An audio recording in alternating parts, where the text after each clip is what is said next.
ஓகேயா?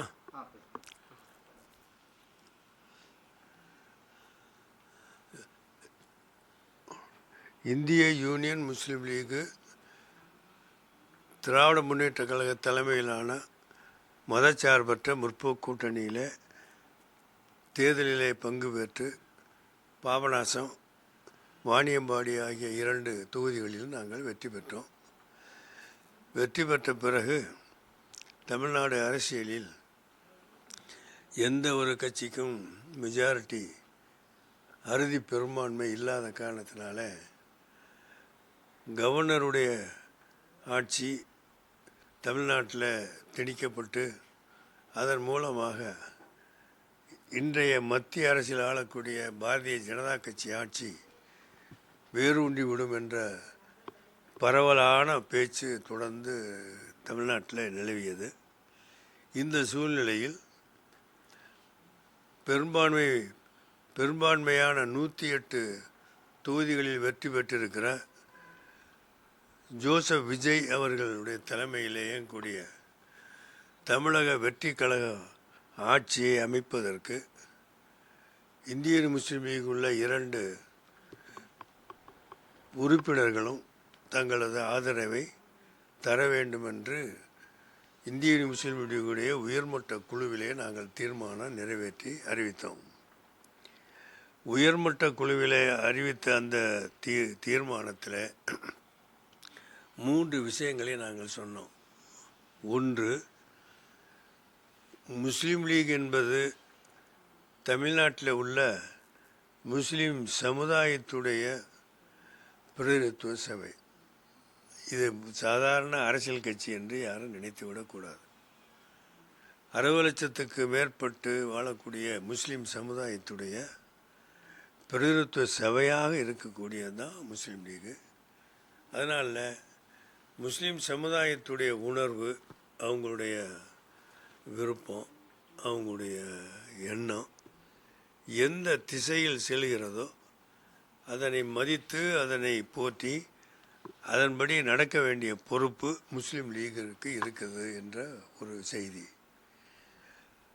அதன் அடிப்படையில் பார்க்கும்போது தமிழக வெற்றி கழகத்தினுடைய ஆட்சி வருவதற்கு முஸ்லீம் லீகு தனது ஆதரவை தெரிவிக்க வேண்டும் என்று தமிழகத்திலே உள்ள முஸ்லீம் சமுதாயத்திலே உள்ள சற்றப்ப முழுமையாக கூட நான் சொல்ல முடியும், அந்த அளவுக்கு அதற்கு ஆதரவு தெரிவித்து இரவு பகலாக எங்களுக்கு தொடர்பு கொண்டாங்க. அதில் ஒரு விஷயம், தமிழகத்தில் உள்ள முஸ்லீம் சமுதாயத்துடைய பெரும்பாலான என்று சொல்லவில்லை, அனைத்து மக்களுமே இரவு பகல் என்று பார்க்காமல் தொடர்ந்து அதை வலியுறுத்தி கொண்டு வந்தாங்க. இது முதல் விஷயம். 2வது விஷயம், ஆளுநர், மாண்புமிகு ஆளுநர் அவர்கள் 10ஆம் தேதி இறுதி நாளாக அறிவித்திருக்கிறாங்க. இந்த மாதம் 10ஆம் தேதிக்குள்ளே நீங்கள் ஆட்சி அமைப்பதற்கு உங்களுடைய ஆதரவாளர்களை பட்டியலை கொடுக்க வேண்டும் என்று அறிவித்து விட்டதாக சொல்லப்பட்டது. அதன் மூலமாக என்ன பரவியது சொன்னால், 10ஆம் தேதி ஆட்சி அமைக்காவிட்டால் தமிழகத்தில் ஆளுநர் ஆட்சி வந்து அதன் மூலமாக பாரதிய ஜனதா கட்சியுடைய ஆட்சி இங்கே வந்துவிடும் என்ற பொதுவான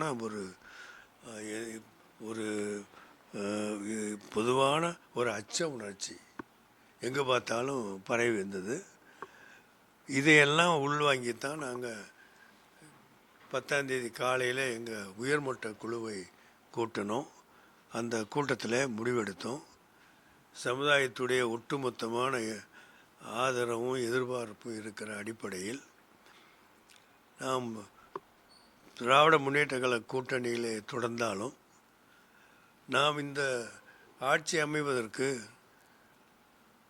நாம் 2 எம்எல்ஏக்களுடைய ஆதரவை கொடுத்து ஆட்சி அமைய நாம் உடன்பட வேண்டும், அதற்கு ஒத்துழைக்க வேண்டும் என்ற அடிப்படையில் எந்த நிபந்தனையும் நாங்கள் வைக்காமல், எந்த டிமாண்டும் சொல்லாமல் நிபந்தனையற்ற ஆதரவு அளிக்கணும் என்று நாங்கள் முடிவெடுத்தோம்.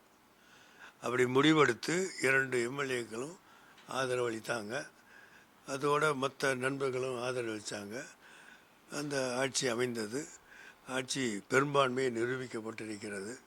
இந்த சூழ்நிலையில் நாங்கள் எந்த அமைச்சரவையில் இடம்பெற வேண்டும் என்றோ, எங்களுக்கு இடம் கொடுக்க வேண்டும் என்றோ, வேறு எந்த ஒரு இதையும் நாங்கள் கேட்கல, நாங்கள் டிமாண்ட் வைக்கலை, நாங்கள் கற்பனை கூட நாங்கள் செஞ்சு பேசலை. நாங்கள் சொன்னதெல்லாம் நல்ல ஆட்சி அமையணும். அதோடு சொன்னோம், சென்ற காலத்து ஆட்சியில் திராவிட மாடல் ஆட்சி நடத்திய ஸ்டாலின் அவர்கள் தமிழகத்துக்கு பல நன்மைகளை செய்திருக்கிறாங்க. மக்கள் நல திட்டங்களை எல்லாம் உருவாக்கி தந்திருக்கிறார்கள். அந்த நல்ல திட்டங்களை எல்லாம் நிறுத்தி விடாமல் அதை தொடர்ந்து செயல்படுத்துவதற்கும் புதிய அரசு முன்வர வேண்டும் என்ற கோரிக்கையை நாங்கள் வைத்தோம். இதையெல்லாம் அடிப்படையாக வைத்து தான் எங்களுடைய ஆதரவை நாங்கள் தெரிவித்தோம். இப்போது 2-3 நாட்களாக எங்களுக்கு நீங்களும் அமைச்சரவையில் சேர வேண்டும் என்ற ஒரு கோரிக்கை வைக்கப்பட்டிருக்கிறது. இதெல்லாம் பெரிய மனசு தான். பெரிய சேர வேணும் நாங்கள் கேட்கல, நாங்கள் எந்த டிமாண்டும் வைக்கலை. நிபந்தனை இல்லாத ஆதரவை தான் உங்களுக்கு கொடுத்துருக்கோம். நீங்கள் நல்லாட்சி செய்யத்தான் நாங்கள் வாதளிக்கிறோம். உங்கள் நல்லாட்சி வாழட்டும், தொடரட்டும், வாழ்த்துக்கிறோம் என்று சொல்லியிருக்கிறோம். அதான் இந்த மாதிரியான சொல்கிறது.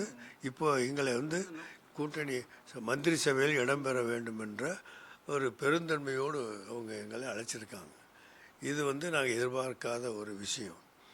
அந்த பெருந்தன்மையாக அளித்ததுக்காக நான் நன்றி சொல்ல கடமைப்பட்டிருக்கிறோம்.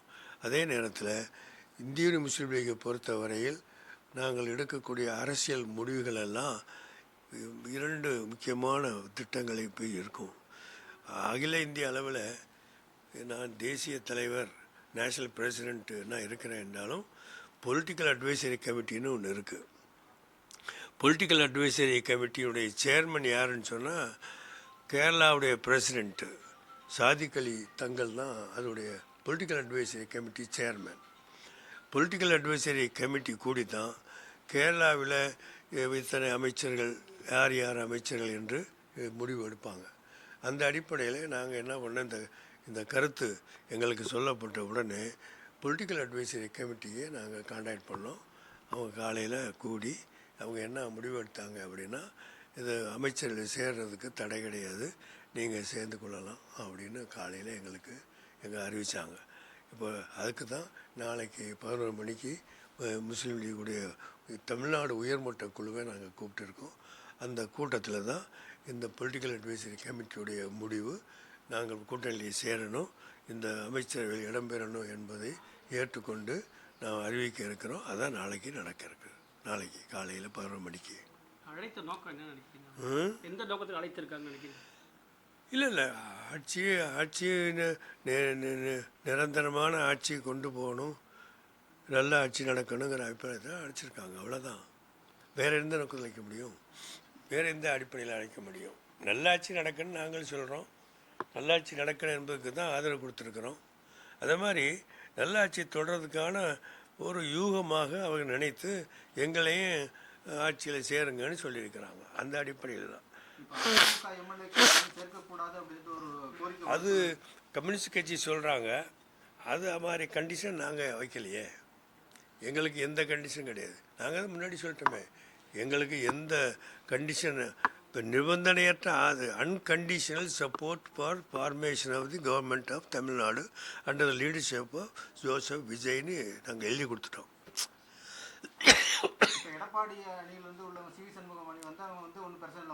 எங்களுக்கு எந்த பிரச்சனை இல்லை. அவங்க யாரை வேணால் சேர்க்கலாம்.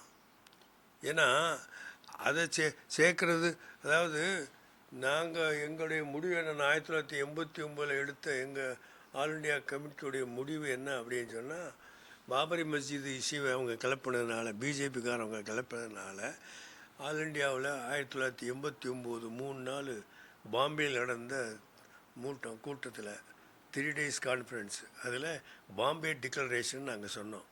அந்த டிக்ளரேஷன் என்ன அப்படின்னா, இது பாபரி மஸ்ஜித் இஷ்யூ எடுத்து தமிழ்நாடு இந்தியாவில் உள்ள மத நல்லிணக்கத்தை கெடுக்கிறதுக்கான முயற்சியை பாரதிய ஜனதா கட்சி செய்கிறாங்க. அதனால் பாரதிய ஜனதா கட்சிக்கு நாம் ஆதரவு கொடுக்க மாட்டோம், கொடுக்கக்கூடாது. எந்த ஒரு முஸ்லீம் அமைப்பும் கொடுக்கக்கூடாது. ரெண்டாவது, பாபரி மஸ்ஜிது இஷ்யூவை கிளப்பின இந்த பாரதிய ஜனதா கட்சிக்கு அவரோடு யார் ஆதரவு வைக்கிறாங்களோ, கூட்டணி வைக்கிறாங்களோ அவர்களுக்கு நம்ம ஆதரவு கொடுக்க முடியாது. இது நாங்கள் எடுத்த 1989 வெளியிட்ட பாம்பே டிக்ளரேஷன். அந்த டிக்ளரேஷன் இன்றைக்கி வரைக்கும் இருக்குது. இன்றைக்கி வரைக்கும் இவங்க பாரதிய ஜனதா கட்சியை கூப்பிட்டு ஆட்சியில் சேர்ந்தாங்கன்னா நாங்கள் வெளியே போயிடுவோம். அதுதான், அதாவது எங்கள் கொள்கை அதுதான். அன்னையிலேருந்து நாங்கள் அதுதான் பின்பற்றுறோம். பாம்பே டிக்ளரேஷன் அதுதான். அந்த டிக்ளரேஷனில் தான் இந்தியாவில் உள்ள 1947 ஆகஸ்ட் 15 இந்தியாவில் உள்ள கோயில், சினகாகு, சர்ச்சு, பள்ளிவாசல் அத்தனையும் பாதுகாக்கப்படணும். அது பாதுகாக்கப்படணுங்கிறது சட்டம் கொண்டு வந்ததுக்கு நாங்கள் தான் சட்டத்தை யூஸ் பண்ணோம். 1900 preservation of places of worship act 1991 அதை தயார் பண்ணி கொடுத்தது முஸ்லீம் லீகு. அந்த ஆக்ட் படி தான் இன்றைக்கி வரைக்கும் சுப்ரீம் கோர்ட்டில் வாதம் பண்ணுறோம். அதை வச்சு தான் ஏதாவது கோயில் குளம் பிரச்சனை வந்தால் நாங்கள் அதை தடுத்து சுப்ரீம் கோர்ட்டுக்கு போகிறோம். அதனால் எங்களுடைய பாலிசி அது. இப்போ தமிழ்நாட்டை பொறுத்த வரைக்கும் இப்போ புதுசாக வந்திருக்கிற ஆட்சியாளர்கள் நல்ல ஆட்சி செய்வாங்கன்னு நம்பிக்கை எங்களுக்கு இருக்குது. நல்ல ஆட்சி செய்யணும். ஏன்னா கடந்த 4-5 நாளாக அவர் பிண்டிக்கிற எல்லா முறைகளும் ஏற்றுக்கொள்ளக்கூடியதாக தான் இருக்குது. அதை நாங்கள் போன ஆட்சியுடைய நல்ல திட்டங்களையும் தொடர வேண்டும் என்று நாங்கள் சொன்னோம். அதையும் அவங்க தொடர்வதற்காக அறிவுரை செஞ்சுருக்காங்க. அதை விட செல்வி ஜெயலலிதா அம்மையார் உண்டான அந்த இதை உணவு திட்டத்தை கூட சிறப்பாக பண்ணுறதாக நேற்று அறிக்கை வெளியிட்டிருக்கீங்க, நீங்கள் தான் வெளியிட்டீங்க. இதெல்லாம் வரவேற்க வேண்டிய ஒரு விஷயம். அந்த அடிப்படையில் தான் நாங்கள் நீ காலையில் கூடிய எங்கள் political advisory committee Kerala president Syed Sadiq Ali Thangal அவருடைய தலைமையில் கூடிய அந்த கூட்டத்தில் அவர் முடிவெடுத்து கேரளாவில் நாங்கள் எப்படி காங்கிரஸோட கூட்டணி வச்சு 5 மந்திரி மற்றவர்கள் இருக்கிறோமோ அதே மாதிரி தமிழ்நாட்டிலையும் விஜய் கட்சிக்கு நீங்கள் தொடர்ந்து அவங்களோட இணைஞ்சு கொள்ளுங்க அப்படின்னு முடிவெடுத்து அறிவிச்சிருக்கிறாங்க. இந்த முடிவை தமிழ்நாட்டில் நாங்கள் நாளைக்கு நடைமுறைப்படுத்துவதற்காக கூட்டத்தை கூட்டியிருக்கோம். 11 மணிக்கு அந்த கூட்டத்தை வச்சுருக்கோம்.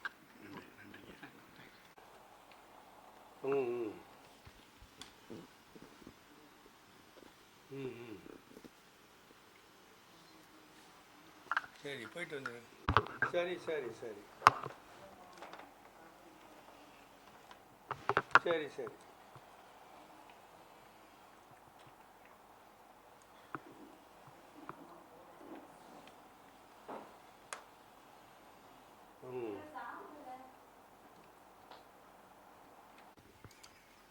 இல்லை, அவருக்கு அழைப்பு கொடுத்தது உண்மைதானே.